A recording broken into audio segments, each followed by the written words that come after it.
The Death Cure by James Dashner, Chapter 64. There were two mazes on the map. Of course, the one for Group A and the one for Group B. Both must have been built deep into the bedrock that lay under the main buildings of Wicked's headquarters.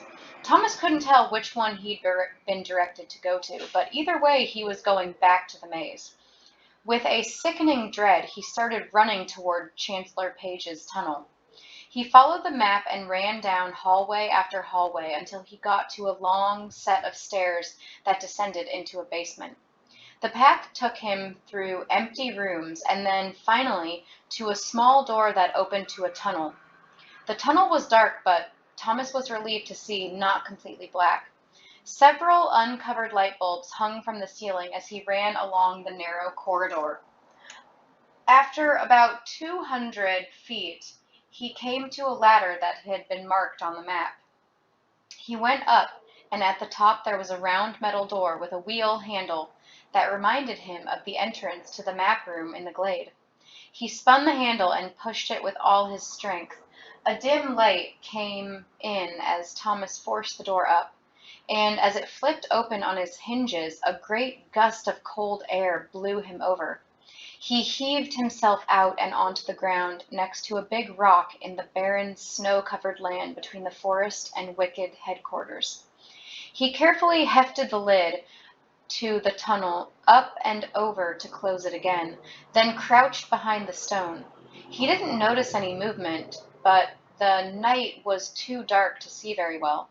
He looked up into the sky, and when he saw the same heavy gray clouds he'd noticed when he'd reached the complex, he realized that he had no idea how much time had passed since then. Had he been in the building for only a few hours, or had a full night and day come and gone? Chancellor Page's note said that the right arm had made their own entrance into the buildings, probably with the explosions Thomas had heard earlier, and that they're where he needed to go first. He saw the wisdom of connecting with the group. There was safety in numbers, and he had to let them know where the immunes were hidden. Judging from the map, the best option Thomas had was to run to the cluster of buildings farthest from where he'd come out and search the area. He went for it, edging around the boulder and sprinting for the closest building. He crouched as he ran, trying to stay as low as possible. Lightning streaked through the sky. It illuminated the cement of the complex and flashed off the white snow. Thunder followed quickly, rumbling across the land and rattling deep in his chest. He reached the first building and pushed through the line of ragged bushes up against the wall. He edged along the side of the structure, but found nothing. He stopped when he came to the first corner and peered around it. In the space between buildings were a series of courtyards, but he still saw no way inside. He skirted the next two buildings, but as he approached the fourth one, he heard voices and immediately dropped to the ground. As quietly as he could, he scooted along the frozen dirt toward an overgrown bush, then peeked around it to search for the source of the noise. There it was. Rubble lay strewn across the yard in huge heaps, and behind them a massive hole had been blasted to the side of the building, which meant that the explosion had originated from inside. A faint light shone from the opening, casting broken shadows on the ground. Sitting on the edge of one of those shadows were two people wearing civilian clothing. The right arm. Thomas had started to stand up when an icy hand gripped his mouth tightly, and he was jerked backward.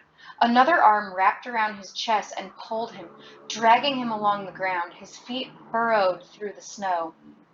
Thomas kicked out, struggling to free himself, but the person was too strong. They turned the corner of the building into another small courtyard, and Thomas was thrown to the ground on his stomach. His captor flopped him onto his back and clamped a hand again over Thomas's mouth.